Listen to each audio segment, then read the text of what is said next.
Welcome to MyCare. My name is Emily Anderson and today is Thursday the 9th of December.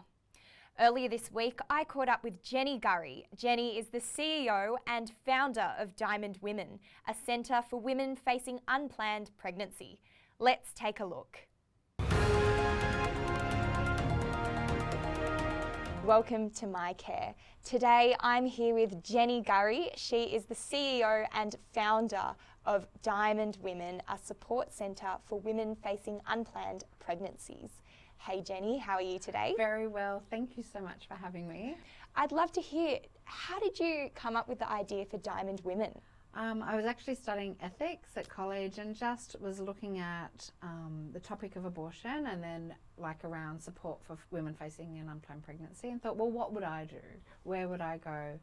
And I wanted some place that was safe, that didn't feel so biased that I knew where they were going to lead me, and I didn't feel like it was right to go another angle. I felt like there was a place needed for women to go where they could find all their options and get all the support they need and actually feel heard. And so my background's in business, so I did some market research and found a gap, and then just thought, all right, well, I'll give it a go and see if anyone comes. And then next thing, the phone kept ringing.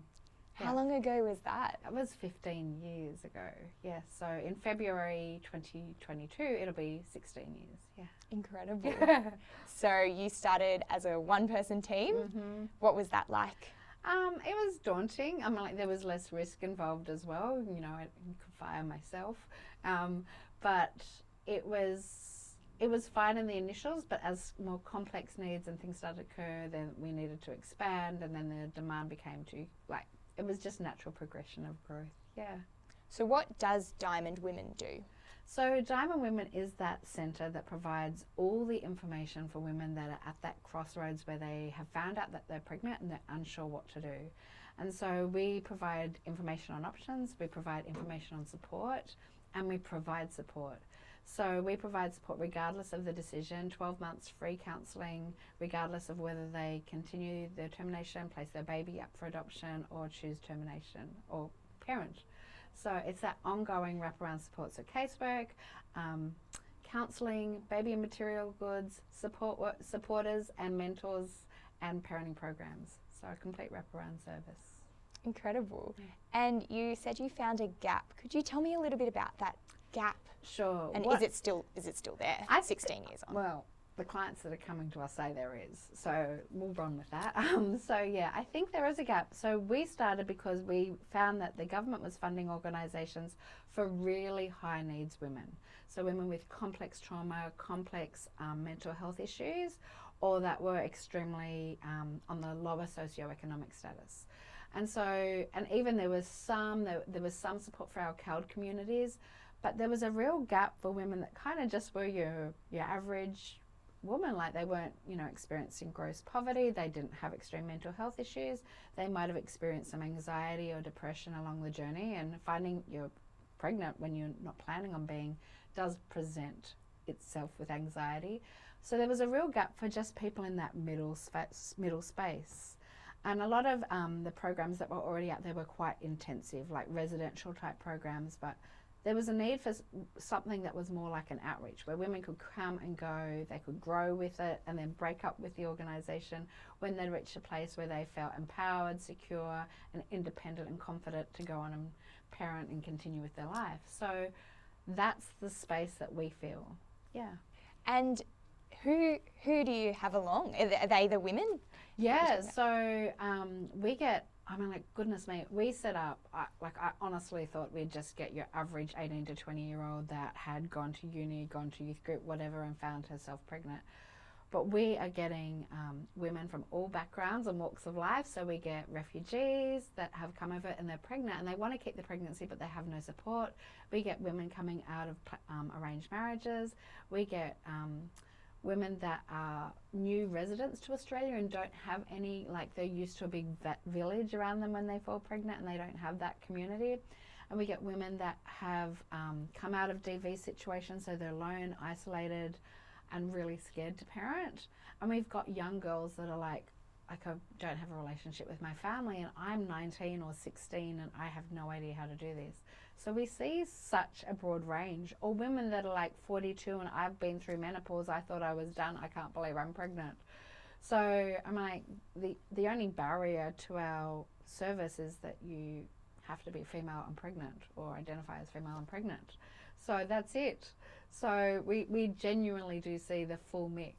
So I think the youngest we saw was 13 and a bit, and then the oldest we've worked with is 43. So it's a big spectrum.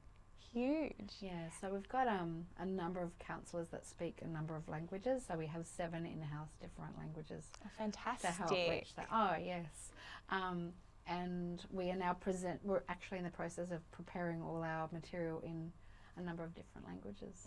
And why do you think that's important?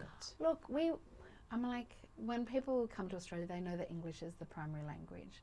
But I know that if I went to another country, I'd trying to look for the first English-speaking brochure that was around. So if we can present our services in a language that they're going to pick up and identify with quickly, then we've got a better chance of engaging with that woman and providing the care that she needs.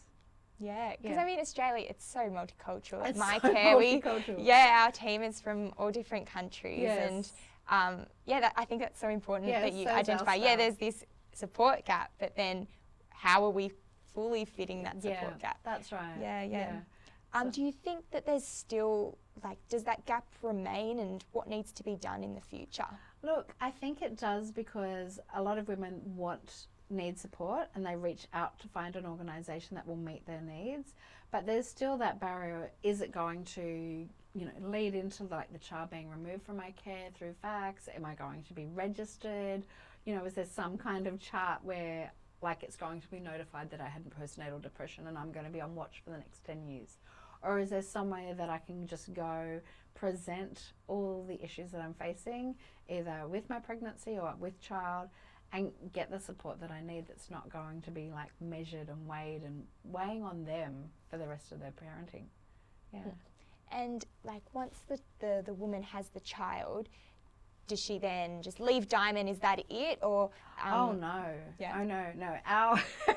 So we are passionate about life transformation. So we want her life transformed. So we provide full support from the baby till it turns 1.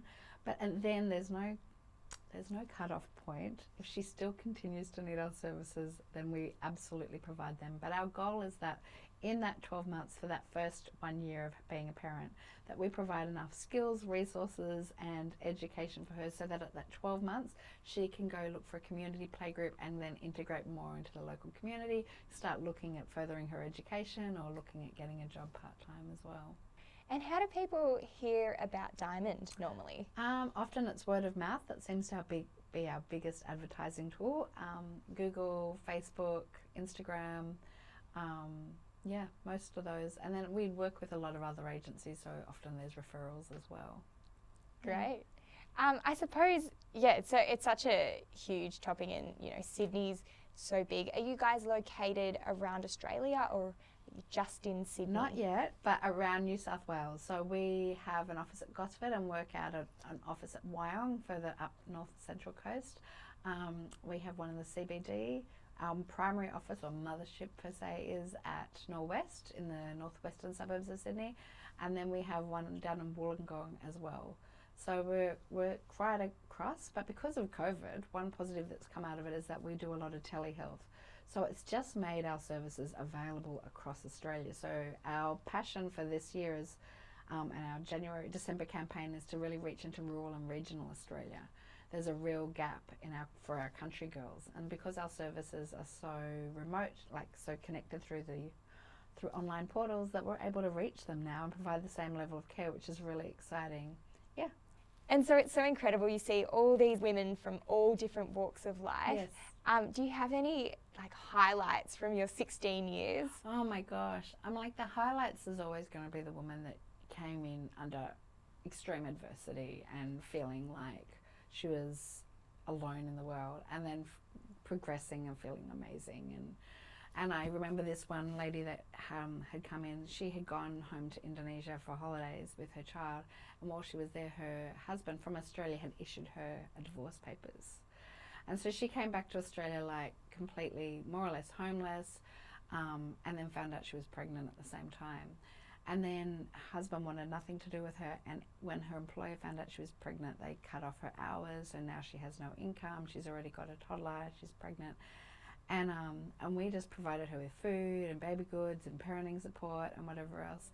And she rang me, maybe it was pre the last lockdown, but just to say that she's doing so great. Her son's now this age, and her older son won this award at school, and she's now the supervisor at her new job.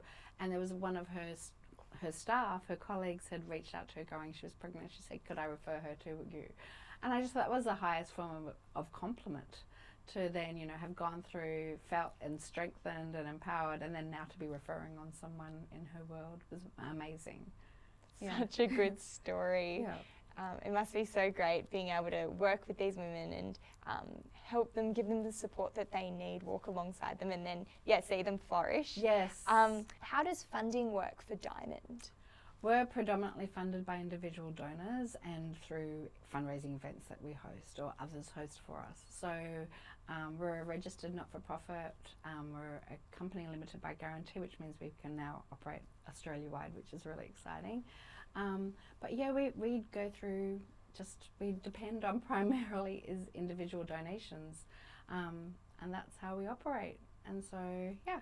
And you're a free service as well. All our services are completely free of charge, and that's to remove any obstacles to care, so that, you know, every woman feels that, you know, there's no catch. We make no